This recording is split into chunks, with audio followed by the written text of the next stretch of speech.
It is a death sentence.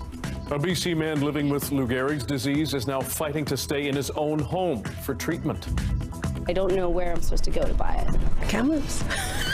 And only Kamloops. The countdown is on to legal marijuana in Canada. We'll look at some of the confusion exactly a month from the big day. And an unreal scene from an unreal fire season. A fire tornado in BC. This is CBC Vancouver News.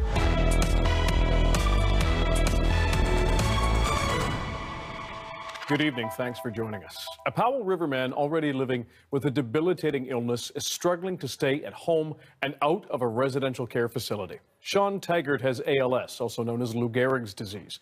The ravages of his illness are one thing. His fight with the regional health authority is another. Tagert needs care 24 hours a day, 7 days a week. Vancouver Coastal Health wants him to relocate here to Vancouver for that care.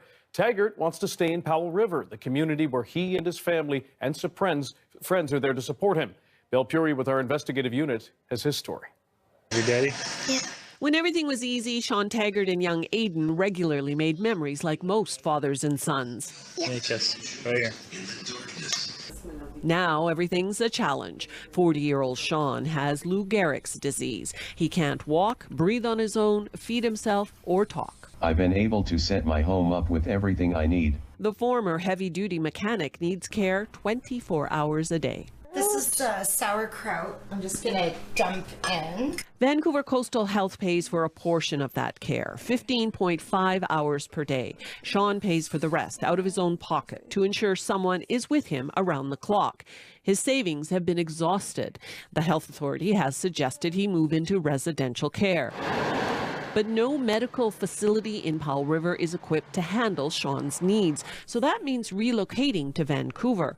And that, he fears, will separate him from his 10-year-old son. Sean shares custody of Aiden.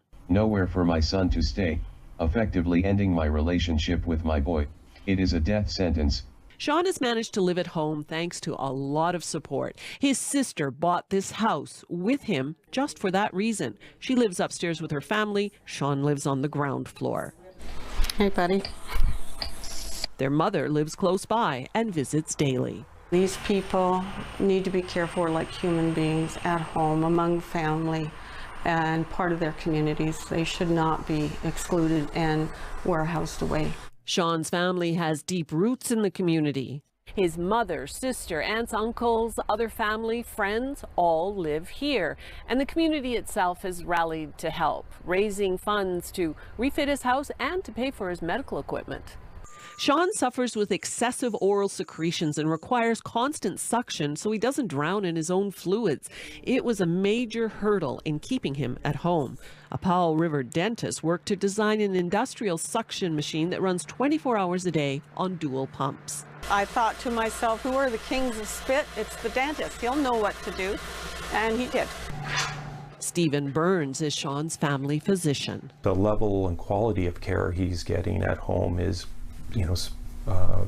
really second to none. Burns questions which is more cost effective, residential care or another $263 a day to bridge the home care costs. It's amazing to see somebody who essentially everything's been taken away from him, and he's still able to continue on and to find some meaning and quality of life. Vancouver Coastal declined an interview to talk about Sean's situation. In an email, a spokesperson said, "We work hard to support clients and their families to help maximize the home support funding they receive and ensure they understand there are care options, including 24/7 residential care."